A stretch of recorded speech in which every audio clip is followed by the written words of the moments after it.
নমস্কার। নীতিমূলক গল্পের আজকে চতুর্থ দিন। আজকের গল্প দুষ্টজনের মিষ্টি কথা। একদিন এক মোরগ গাছের ডালে বসে মনের আনন্দে গান করছিল।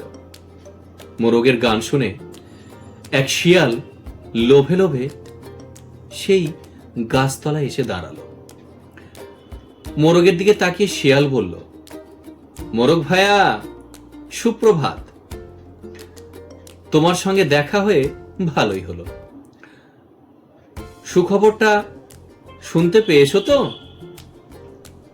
মোরগ জানে শিয়াল গাছে উঠতে পারে না, তাই নির্ভয়ে বলল, কোন সুখবরের কথা বলছো ভাইয়া?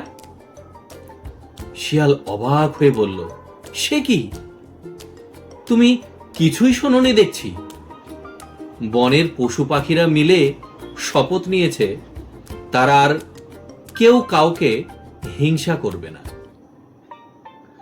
পশুতে পাখিতে মিলেমিশে বাস করবে, কেউ কাউকে ভয় করবে না। আমরা সকলে তো চিরকালের বন্ধু, কত আনন্দের কথা বলো তো। এসো ভাইয়া, এমন সুখের দিনে দুজনে মিলে আলিঙ্গন করি। শিয়ালের কথা শুনে মোরগ কিছুক্ষণ চুপ করে রইল। সে কেবলই গ্রামের দিকে ঘাড় তুলে বারবার কি যেন দেখতে লাগলো।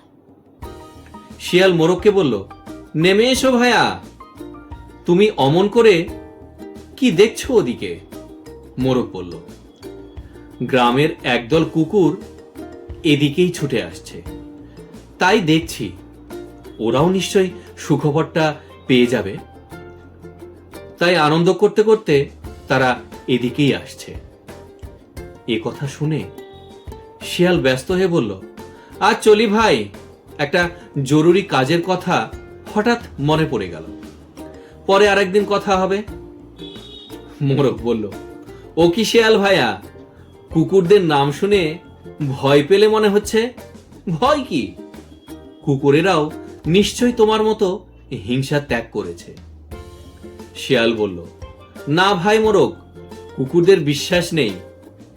তাছাড়া পশু পাখিদের ওই শপথের কথা কুকুরেরা হয়তো এখনো জানতেই পারেনি।